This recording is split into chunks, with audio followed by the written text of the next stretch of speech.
commonly understood traits of what we diagnose as autism include taking things too literally, like a thief, and failing to understand tone. I'm fine with tone as I have perfect pitch. I don't know how absolute these traits are, but I am basing this whole theory on it. Autism is just something we call people who aren't normal enough and make too much sense. Sure, there's criteria for it, but it's generally this kind of thing. I think making puns is a really autistic trait. It's a bit counterintuitive regarding taking things too literally, as puns tend to not be meant literally, but that's the very source of the pun. Noticing how silly it is to take something literally in the moment of unpicking what was said to distill its meaning. Distilling meaning is something I think holistic people do more automatically, subconsciously, and successfully. That moment that slows autistic people down in conversation is still quick enough to be transformed into wit. It's encountering something in communication, working to make sense of it, exploring its various senses, and then delivering those that are funny and appropriate to say. Or just funny. Communication gets complex. I strive to communicate and can put all the words in the right order and still not be understood by normal people with their communication disorders. Sorry, I thought you were actually asking how I am, because that's what the words mean and we shouldn't quash communication into pleasantries. Wordplay ends up quite common in what I say, though I try to keep it in check to feel less tedious and more honest. But it's all over my songwriting. I think it's even more common in my songs that aren't intentionally comedic. I don't mean it as needing the laugh, it's just the structure of me expressing something and incorporating or whittling its different interpretations.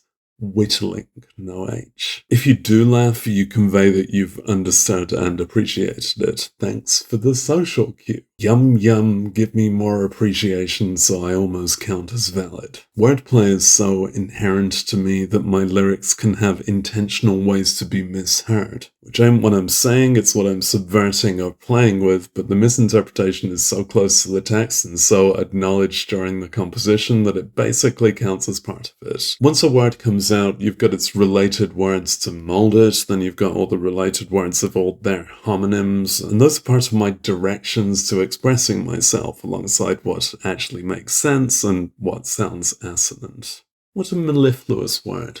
Assonant. It's not rare for songwriting to be punny. Elvis Costello is a key example. It's all over rap music. Kendrick, Gambino, Eminem, possibly even people who aren't men. I don't know if they're autistic. I think part of my drive to communicate is to resist the obvious, the trite, the unoriginal, the irony of listing synonyms of cliched. If a thought was already there to the audience, something with which they're so verbally familiar it barely registers, it doesn't need expressing. The thoughts the audience can access so tritely need to be challenged. They're often hubristic norms. In songwriting, again, I often invert something, hopefully without overemphasizing, but anyone concentrating can understand it. Once I played my song that says, "It's a dog-eat-dog food world," and someone doodled a dog eating a dog.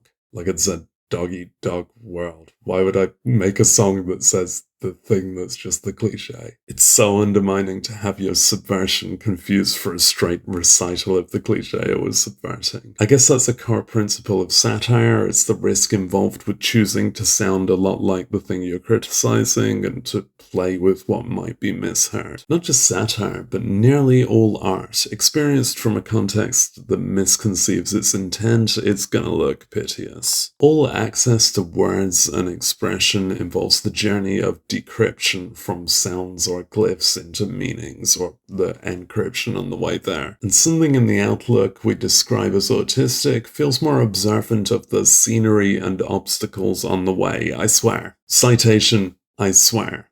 Fuck. Maybe autistic people are more likely to be distracted by such obstacles, a lot of them unintended, even false details, but at least they might be funny.